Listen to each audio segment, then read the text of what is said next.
Hey, Rachel. Hi, how are you? I was on, Good. Can I you was hear on the me? other link that you had sent. So I just saw this now. Oh, I wonder what the other one I sent was. Maybe I that just was got an my email other from Kira Zoom. today. I get everything mixed up. I have a few. Okay. I'm trying to figure out is my Wi-Fi or is your Wi-Fi, because there's a delay. Mm. Is it mine? I don't know. It could be mine. Let me I've been using Zoom here. and it's So been working fine. yeah. All right, let me text my son and get him off the Wi-Fi.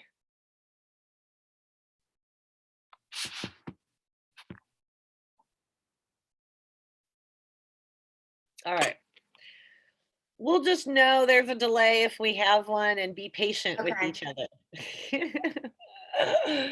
So this is different for me today because I never just record these. I always do it live. Okay. Is this live too, or is it just recorded? And conversational. Today is my first time doing this in a recorded format. Okay. And we're changing it because one, we want to put them in on the website. And two, we have this intro and cool stuff to add to it to give it, Okay. increase the quality. So recording will help that, we feel. This is definitely me. Shit. All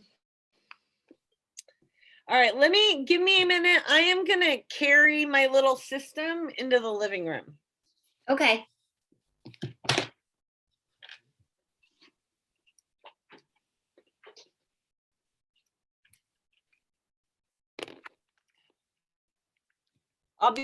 It's gonna shut. I'll be back if it does.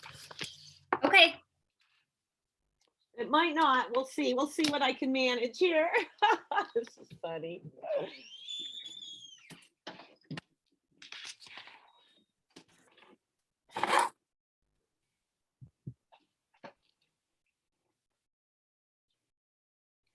Okay. This usually works better. Let's see. Let me get plugged in so I don't die on you at the last moment.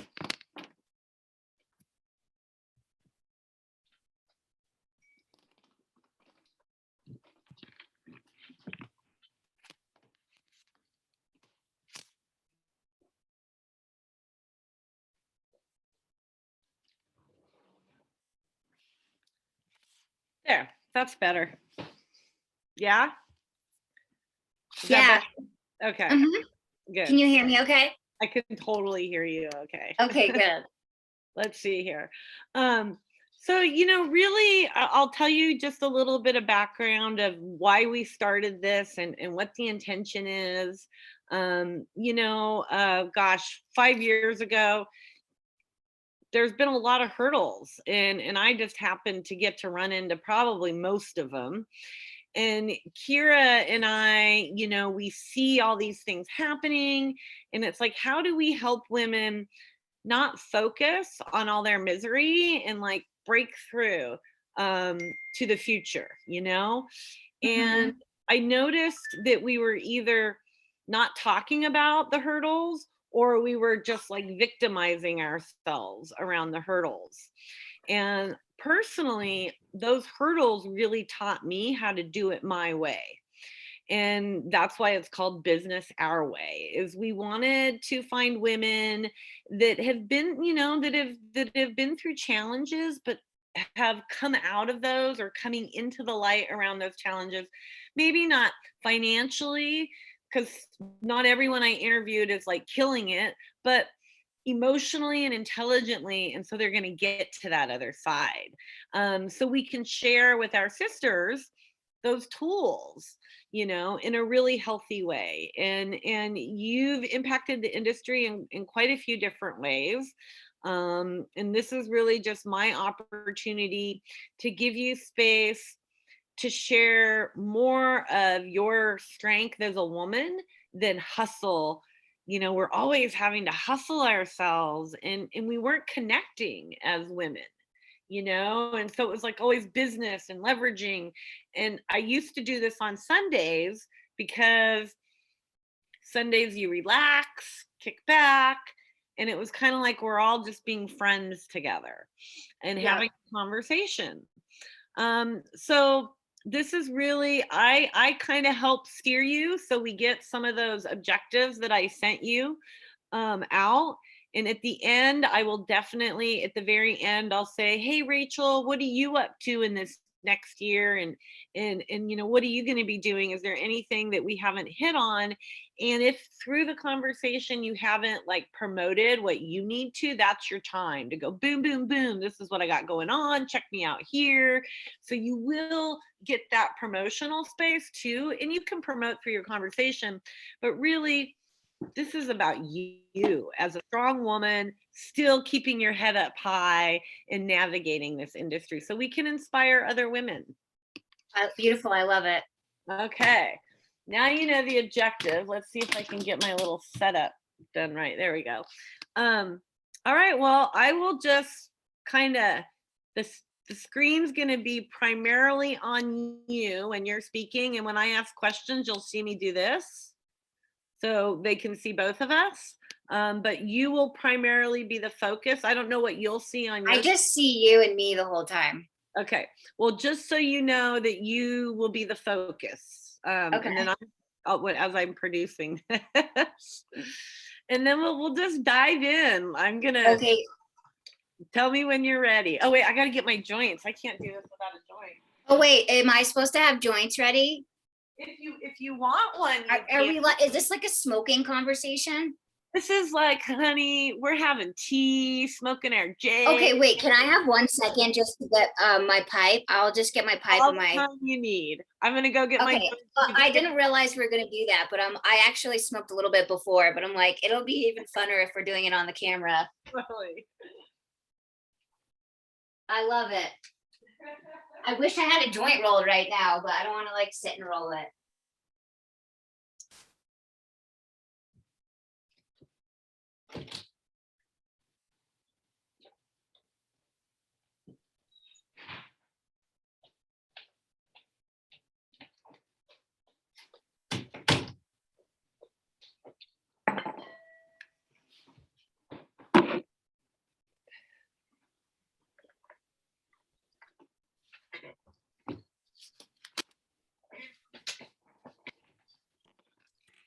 Yeah, I like to smoke on here because, you know, we're trying to normalize this. Yeah, I love that.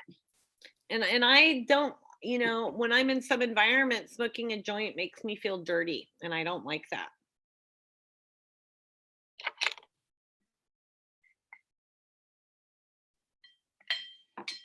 Okay, let's get this.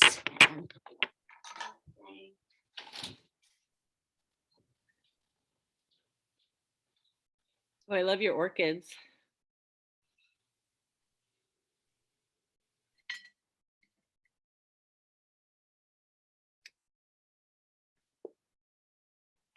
Hey, Kathleen, are you here? Yeah. If the dirt guy comes while I'm on here, would you, I think they just dropped it off last time, but.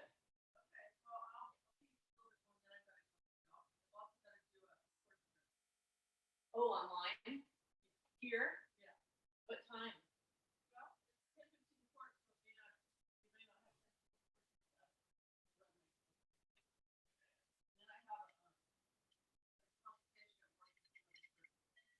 Okay, so you need me to figure this out somewhere else, huh?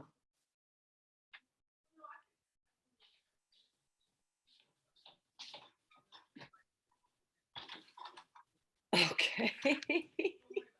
Okay. Did you see my dog? I do. Let me let Jasper know to deal with the dirt. I have a dirt delivery coming. I just remembered. Hang on. Mm. They just called me and said they were coming. So hold on. Oh, okay. Let me deal with this really quick. Yep. Maybe I can quickly We're- spin up a joint. Hey, buddy. Pearson's is gonna come and drop off dirt. I'm doing an interview. Would you pop out and just kind of see if they need anything? If you need to sign something, you can bring it in here and I'll sign it. Thank you, sweetheart. You're gonna have to keep your eyes open. You'll know when they're here. They're gonna be right under your window unloading dirt. All right. Yay, I get to plant today. That's so exciting. We just made a compost tea. I just moved into a new place in Colorado with my friend who's a beekeeper. And so it's really exciting. We just made a big compost tea batch and sprayed all the yard, getting ready for the new harvest. And we have all the starts inside. So Ooh, how that exciting. time of year, it's literally been snowing like every day. It snowed a little bit yesterday, but today it's gorgeous out. So Wow, that's crazy. yeah, I'm up at 9,000 feet in the Rocky Mountains. So Ooh. basically, like I'm an hour west of Boulder, so way up there. So you guys get, that's probably why the weed's so good though. That Rocky Mountain air Rocky and Mountain that High, yeah. water. Yeah, we have a region up here called Trinity County that has a lot of those gifts, and the weed there, the terpenes there are just, I don't think you can compete with, the other parts of the Emerald Triangle. I think Trinity County is our terpene You know spot. you know what's interesting? My whole life, I did not know that OG until recently meant ocean grown. And that is maybe perhaps why you have some of those delicious flavors and terpenes from the ocean grown that comes in, being on the coast there. So I always thought it was like some OG. Who knows? There's so many stories I around. mean, have you heard about that? Like the ocean grown Yeah, effect? I've Yeah. totally heard about it. And yeah, I mean, I don't know. I have no idea where the word OG came from, but I've heard that story for sure. Yeah. We have so many stories. So let me get started here. Okay, I might just like roll the joint as we talk. That's the idea, is I want people to just kind of like be like as if you were and I were at. You see my little dog here, my big dog. It's really just kind of showing us how we are with our plant, Yeah. Well, I'm ready when you are. Okay, sounds good. Here we go. Hello, ladies. You are joining us today on Business Our Way for our first pre-recorded session.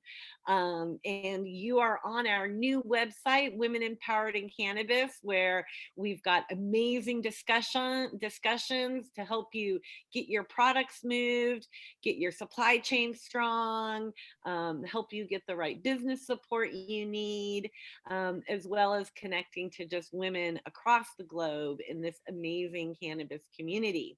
And today you are tuning in to Business Our Way, and my name is Lelehnia DuBois, or otherwise known as Lele.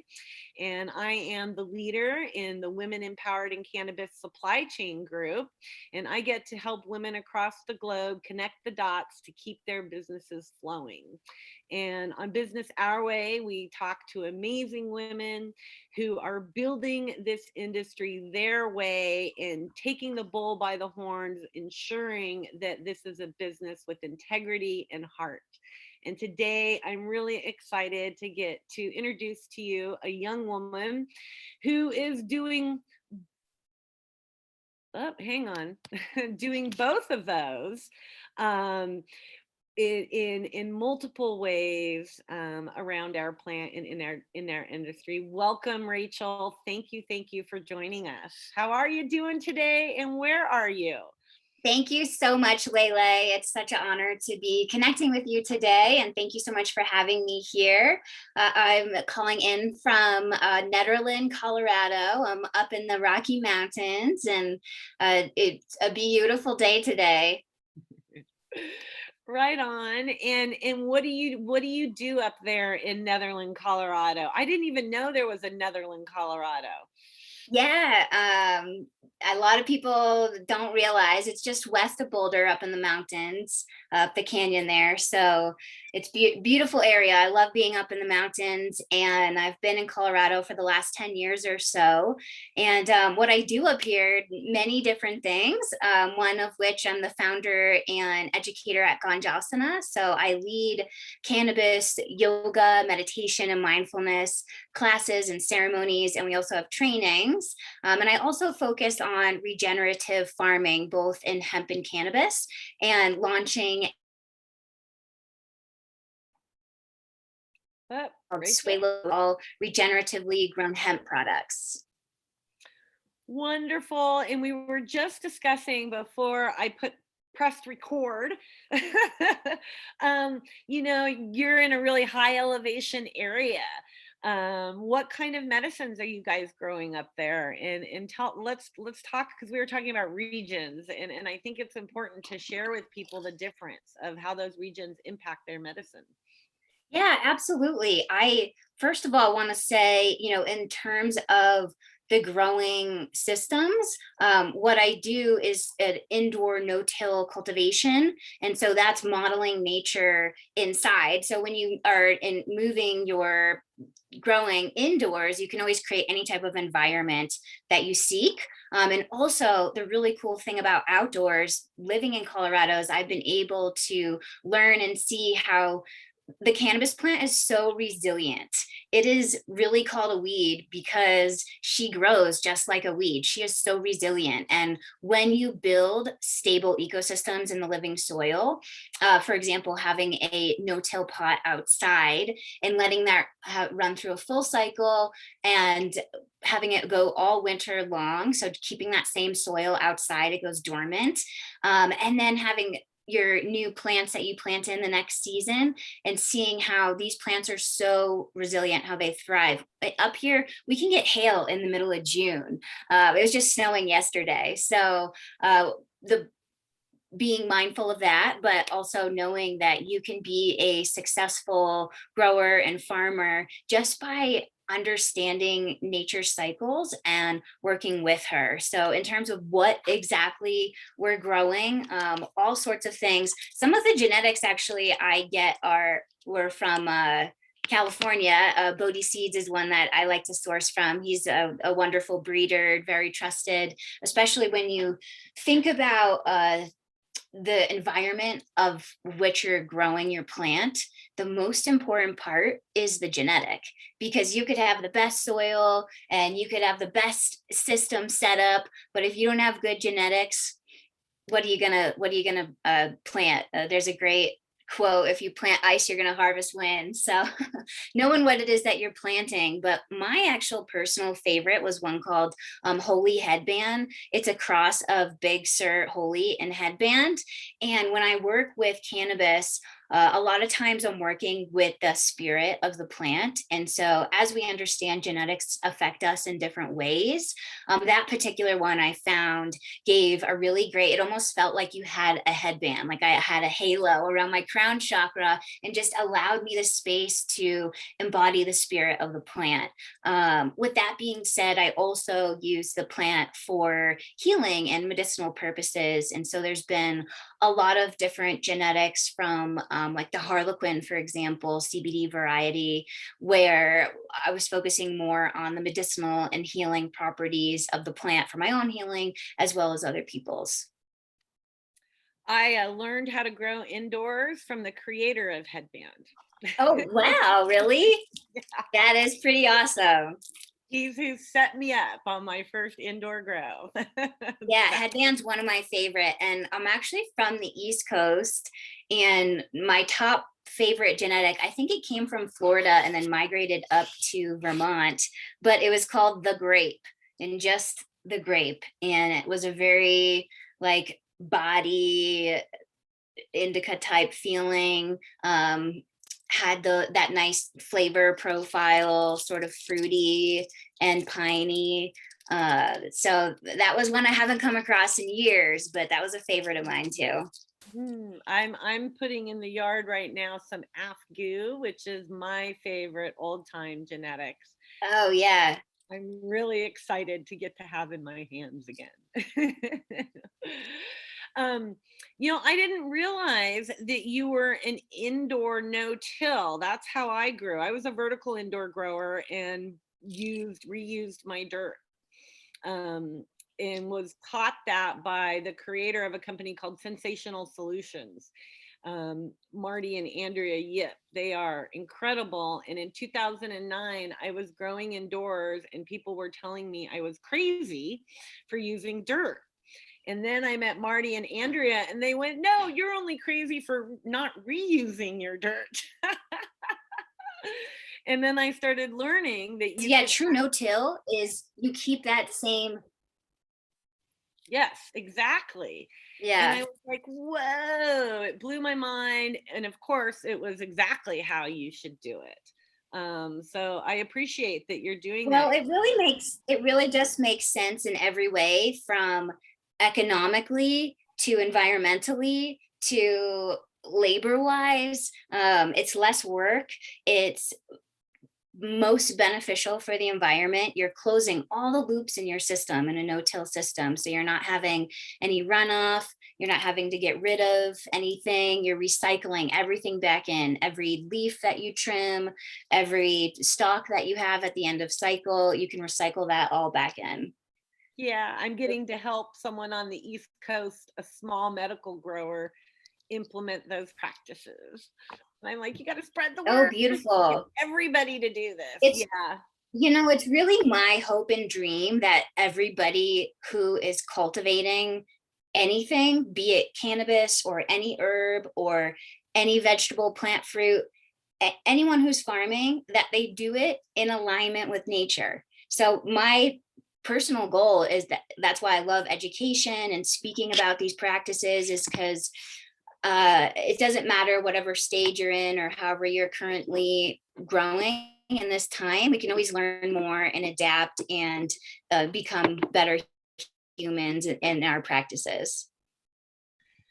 I think that also goes to business. We can build, that's why this show is called Business Our Way. I think we can take all those philosophies and wisdoms and structure this industry in that same circular manner, so it is self-sustaining and supportive, not extractive. I like to call it regenerative business. Oh, nice. I like that. So Rachel, how did you come to the plant? What's your story behind you and your love affair with her? So, actually, I would say I first found the plant through music and my friends, and at a very young age I found the plant. I was a young teen and we say Om Shiva Shankara Hari Hari Ganja when we light it up, giving thanks to Lord Shiva. Can you explain why and what we're saying when we do that? Oh yeah, absolutely. I just rolled a joint of this is called Purple Apricot, a local genetic up here. And I also want to mention I used this time to cultivate a beyond organic plant that is grown with no pesticides, fungicides, herbicides, or anything of that nature. We don't then want to huff some butane with it. So I use the hemp wick to light the joint, and then voila. Everyone tells me that, and I'm so bad. I can feel the difference too. I mean, you can taste the butane when you light a bowl or a joint. You're breathing in butane, and for any of the viewers, if you're not familiar, the butane in the lighter is a carcinogen. It's a cancer-causing substance. Whether any parts per million that is the lighter, then what you really should do, right, is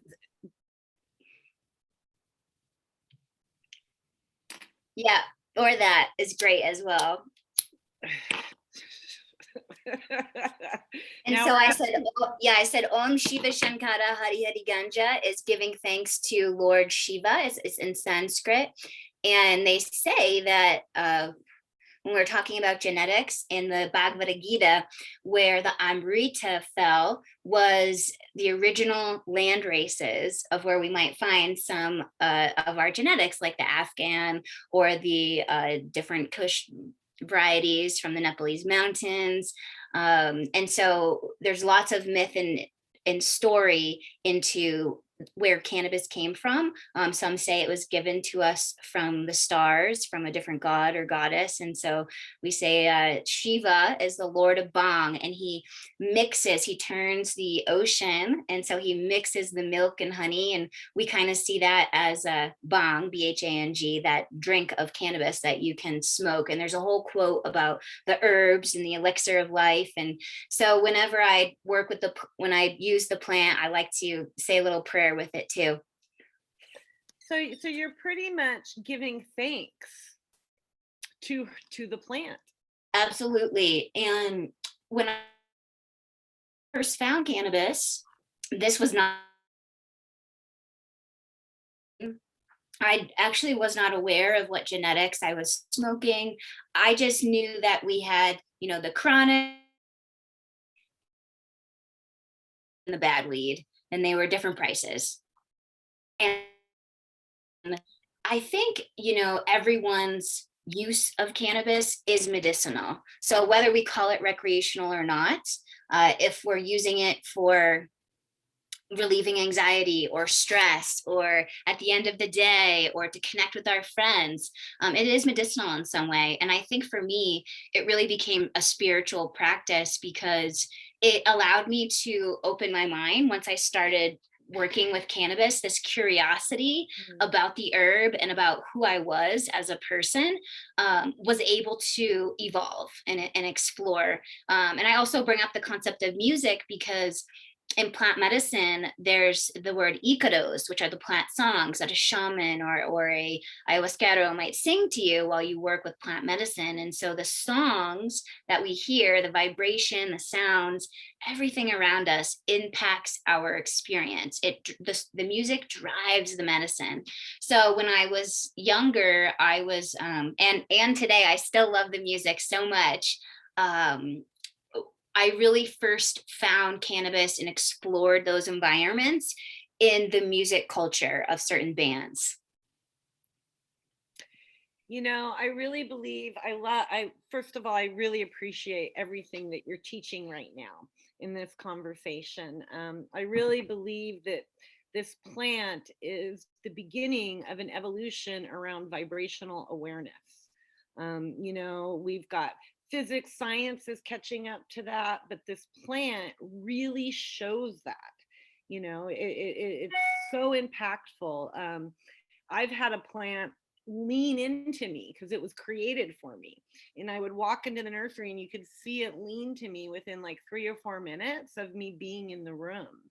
I think that's for all of us. And as we grow and we start honing in on these genetics and then on the flavor and cannabinoid profiles, we're going to start realizing that the grower, the soil, all these impacts, just like nature, are going to create what the end result is. And we need to take it all into consideration.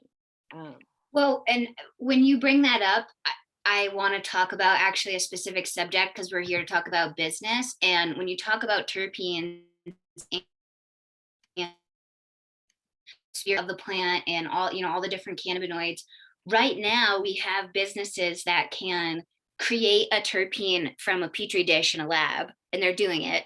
And for myself and my understanding and the teachings that I've been bestowed upon of how we cultivate plant medicine and then have these terpenes and have these compounds, are we still going to get the same benefits and effects if we're creating them in a lab versus growing them from the planet? Is there still a spirit there? Can we measure that?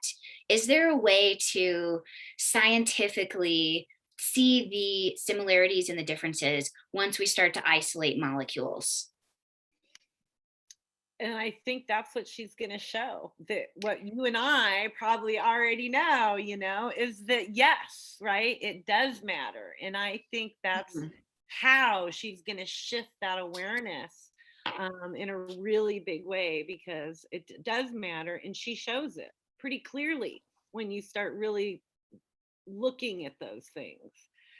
So, the reason this is called Business Our Way is because spirituality and nurturing and all the woo-woo is a big part of what makes a woman powerful and strong. It's how we strengthen ourselves. It's how we empower ourselves. So first of all, don't think you have to dive into like it's all businessy. But second of all, as a woman, you mentioned your yoga company briefly, but you're also in cultivation, and there are some really big hurdles in both of those spaces in succeeding. And I would say that you are succeeding in those visions. And so what are some of those hurdles? Because there's so many women who are just embarking on this, or women who maybe have been in the traditional market and wanting to come out. What are some of those hurdles that you've encountered? Well, to be completely honest, for myself personally, my largest hurdle is that when you're a farmer, you're on the plant schedule, right? Yeah. And as a woman, I bleed once a month for about 7 to 10 days. And the first couple of those days, sometimes I couldn't stand up. Like sometimes the cycle that we have of our menstruation cycle is what's controlling our body and our ability to work. And no matter what industry you're in, be it cannabis or any job that you're doing, when I talk about living in alignment with nature, I mean wholeheartedly living in alignment with nature.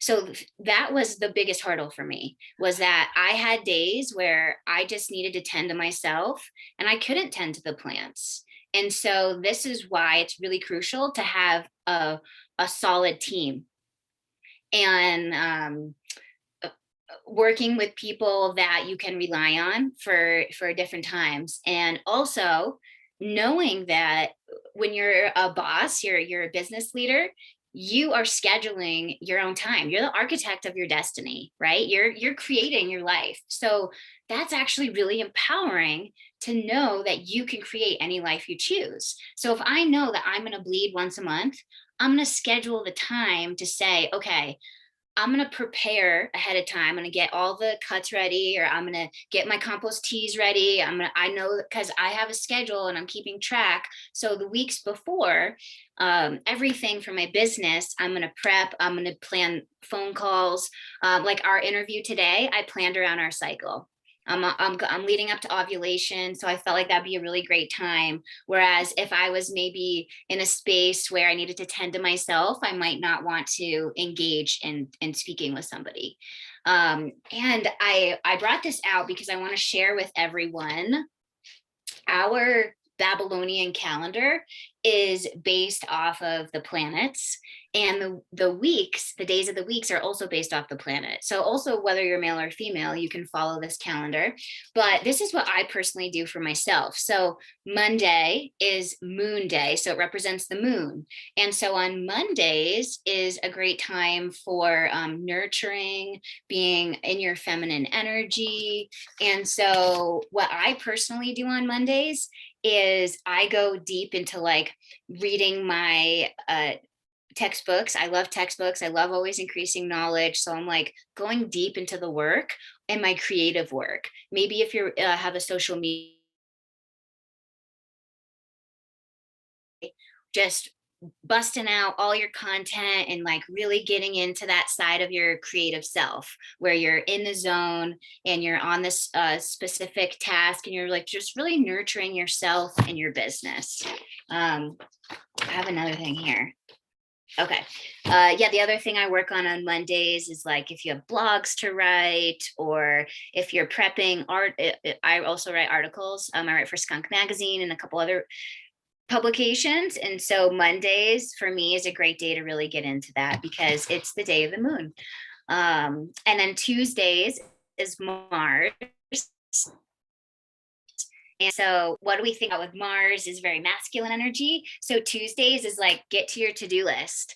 So I like to schedule calls on Tuesdays. What are my big tasks? Things that you really don't want to do, like the hard Excel spreadsheet type of stuff. Do it on a Tuesday. And that's because we're living in alignment with nature. And as a female, we have this divine capability that we are given a gift. I teach a course called The Green Tent, which is based off the book The Red Tent, and they speak about the goddess Inanna. And Inanna says, for women, we bleed between our legs and we do not perish. And for men, they think this is distemper and ease, but we know that this is our sacred gift. Because also, when we're in these cycles, we are closest to source or to our creation.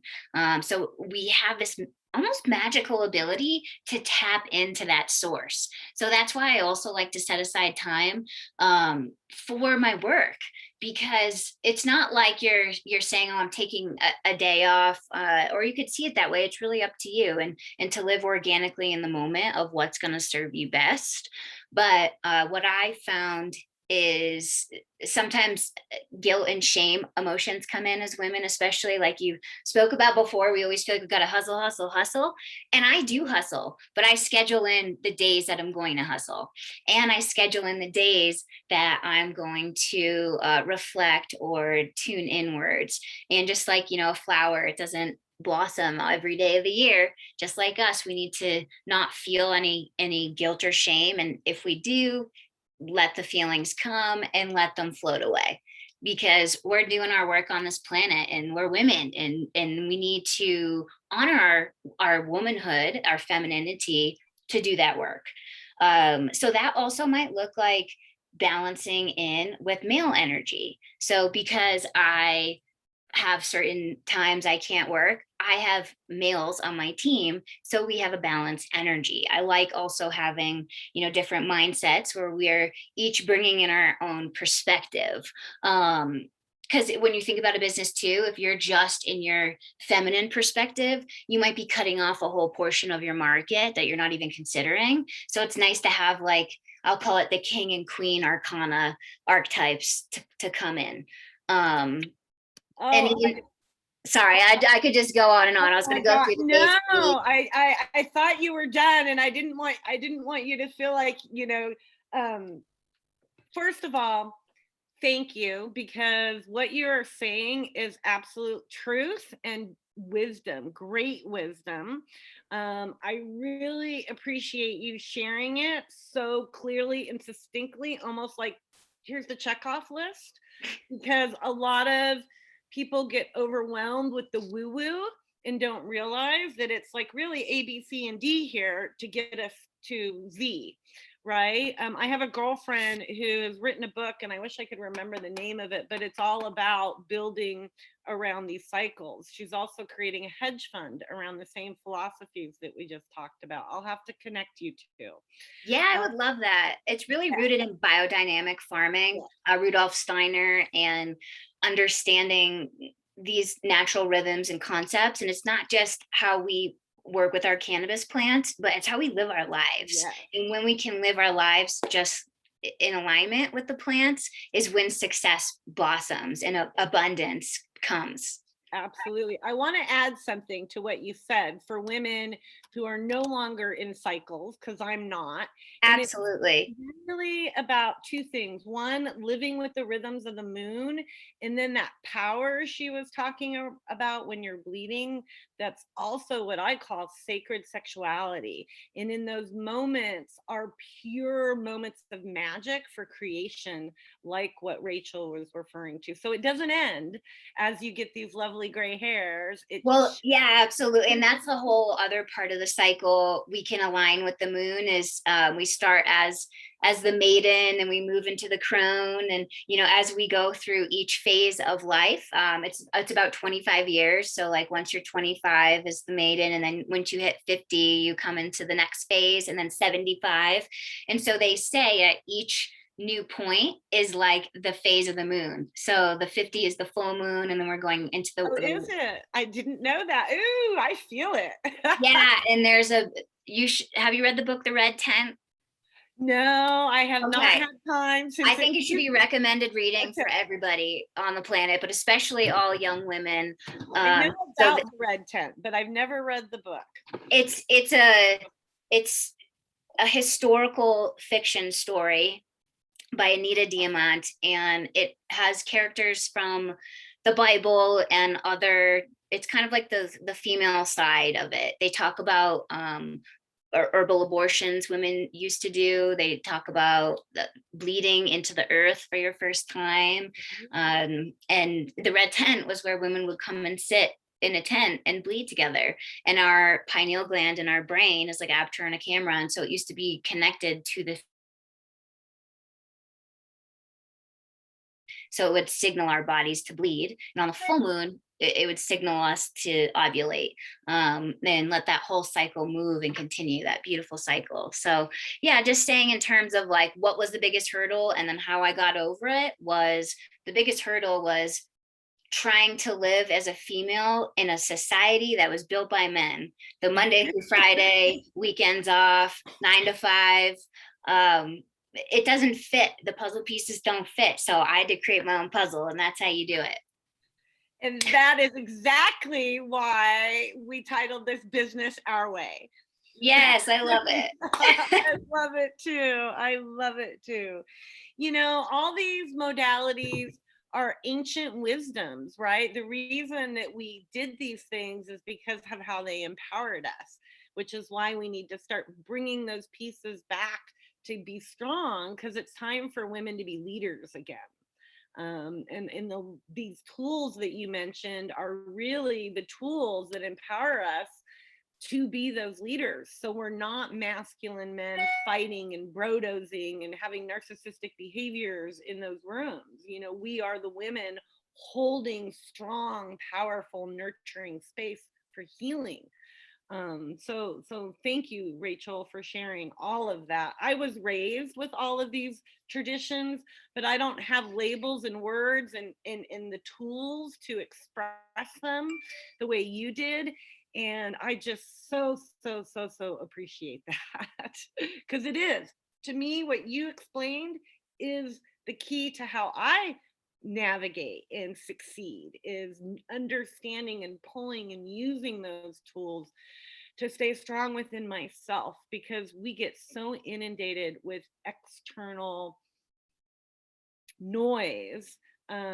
And I don't know if it's different in other industries, but boy, this industry sure is noisy. It is for sure. So usually I ask, like, how was COVID for you? How did it, maybe we're coming out of it. I think everybody has an opinion on that, but really for you, especially like with Ganja Sana, that's event, that's people. How have you had to pivot, or how have you pivoted since COVID? So COVID was a huge curveball for me, both professionally and personally. And I completely changed everything, and I did a 180 pivot. Originally with Ganjasana, it was focused on in-person experiences, and it pivoted to 100% online.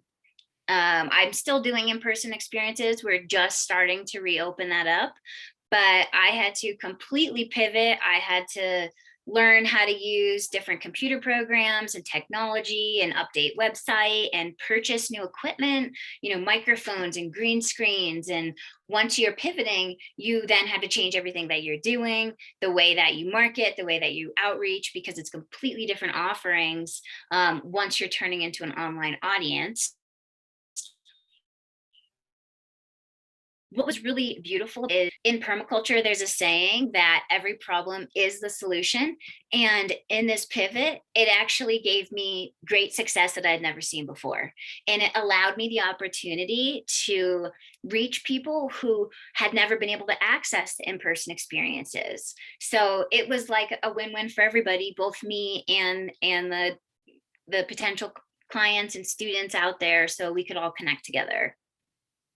Oh, beautiful, beautiful. And can you give us an idea of what Ganjasana is like? Like, how is it different from a traditional yoga? Because if you think about tradition, it Ganjasana is really a revival of Gan- ancient traditions. Let me say it. Because what's that? We're having a delay again. I said I want to say it Okay. three times because I'm dyslexic. So Ganjasana, Ganjasana, Yeah, it's Ganjasana. like I made the word up, and it's ganja and asana. And asana is a Sanskrit word for yoga practice. And so in the Bhagavad Gita and in the Vedas, the ancient Sanskrit sacred texts, they talk about how the cannabis plant was given to them as a gift from the goddesses, and it gave them the wisdom to create yoga, to know how to have mindfulness presence, to meditate, to how to eat. So the whole book of Ayurveda is the science of life. Um, and it's just really instructions on how to live to be your best self, if you think about it. So really the plant came first and then gave us the yoga practice. Some may argue that, but that's what a lot believe. And if you go to India today, the sacred holy men are the sadhus are smoking ganja and hashish, and that's where a lot of our genetic land races come from, is India. They are the root of cannabis. In some places, even further before, we say it's found in China and all other places. But in terms of our practice, I work with yoga and meditation and mindfulness to be able to really quiet our minds and attune our bodies into the proper state in order to work with the cannabis plant spirit. And we see spirit as seeing these plants as a sentient being, as they have this wisdom to bestow upon us, that they're really an ally, and we can work together in union and in reciprocity with the plants. Well, it sounds less physical than yoga is. I have to be careful because I have a spinal cord injury. So I'm gonna have to join in on one of your online events because it sounds amazing and right up my alley. I can't wait to try it. Kira speaks highly of her experience Oh around. yeah, that was actually one of the first times I did it online, was with the Women in Plant Spirit Conference Oh, right on. with Kira. Right on. Well, she said it was amazing. So, we have one of the purposes of Women Empowering Cannabis is to help connect the dots for different women coming into the industry that have never had experience with plants, and then legacy players who are maybe coming out into the new industry. What sort of words of wisdom do you have for a woman who, is in mainstream, hasn't had a lot of experience with the plant, but is connected to her and really wishes to participate in some way in this industry? So I would say, if someone has never worked with cannabis before, the industry is just like any other industry, where whatever skills you have may very well be transferable into the cannabis industry. So if you're in, marketing or sales, or anything where you're what I would call not touching the plant, I would say I organize the industry into two spaces of plant touching and not touching. And so if you're in a not touching experience, you can always transfer your skills over and have that be applicable, and it might even be advantageous for some companies to use your new and unique ideas in the cannabis industry. If you're new and you're wanting to start to learn to work with plants, I would say find local people, apprentice, get connected in the community. There's always different like community events. I know here in Colorado where I am, we'll have like seed exchanges or meetups. That's why I love being a part of Women Empowered in Cannabis, because I love connecting and networking. And so join groups like this, you know, and take advantage of it. Reach out to people. If you see someone write a post or comment that they're starting a farm, you know, reach out to them and say, hey, I'm really interested, because I've been, you know, the director of education, I've been the director of sales, I've been in a lot of positions where I'm hiring people and working with teams, right? National teams.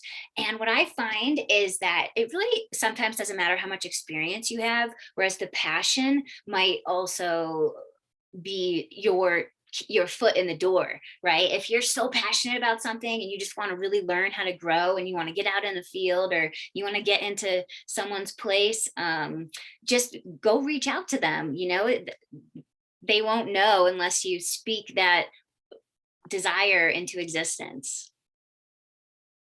I love that. I love that, you know, and that happens a lot, especially in women empowered in cannabis groups. That's really what it's about, is engaging and connecting. It's like a constant mixer in so many ways, you know? Yeah, and I also want to mention too, because a lot of people think or they fantasize about the cannabis industry, that they want to get into it because it's really cool, and it is really cool that wow, cannabis is legal. And this is something I myself did as well, and I want to share a little lesson, because being a industrial hemp farmer is very hard, laborious job, and I did it for a whole year, you know, going out there, acres and acres of farming, and you know, powering through every day. And I actually learned that I was allergic to hemp. My whole body broke out in hives, and I thought, you know, smaller scale or inside is a complete, if you have a small tent grow, or if you're a legacy grower who's, you know, grown in your basement or something, and now you want to go out into industrial hemp farming or industrial cannabis farming, it's a whole new thing. So I would always encourage people to first perhaps volunteer and just experience something and see if you like it. See if this is what you really want to be doing every day of your life. If this is the exact thing that is going to bring you joy, right? Our end goal is we want to have joy and abundance in our life. And so you know, a lot of people love it and it's great work. But for me personally, I decided that wasn't what I wanted to be doing every day on that large scale. And so I have different smaller projects that I work on. And then I also have my computer projects and different things that I'm doing. So it's a nice balance, because that's what I want and what I need. So it's really great if you want to get into the cannabis industry and just explore different places that you might want to be. Right on. I love that. You know, you might want to look at the terpene profile of that hemp, because that's not uncommon. I get rashes and break out in hives. And Yeah. it's usually a terpene that you're allergic to. Yeah, I ended up just wearing long, like basically a turtleneck and my overalls every time I went out there. I had to cover up head to toe. Yeah, I know the feeling. I know the feeling. So what, you know, and also I think it, and this is just my personal theory around it, is smoking it. It's probably a terpene you don't enjoy smoking as much as other terpenes, I would imagine. So Yeah. what do you have coming up this in the next year? What is the plan? So I am launching my own CBD company, and Ooh. I always encourage people to, you know, follow your path and follow your dreams. And so I'm really excited. It's called Suelo Vivo. It means living soil in Spanish. And we are a biodynamic regenerative hemp farm based in Colorado.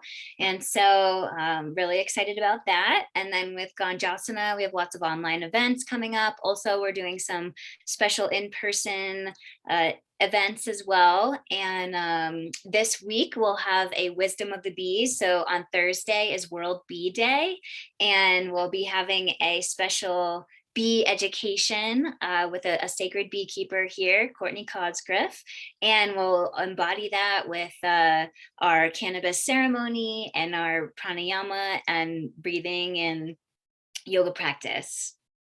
Oh, that sounds wonderful. You know, Rachel, thank you for doing so much spirit work, and really, really delivering the core of what I believe this plant is all about. You know, thank you for sharing all that education through both parts of your work. And I hope to try your medicine because I believe the grower matters so much. And I imagine Absolutely. it's amazing medicine. I can I only would love, I'd be honored for you to try my I medicine. would I imagine it's amazing. I couldn't see it any other way with all your energy. It's just beautiful. Is there any last things you'd like to say to our audience, and where can everybody find you?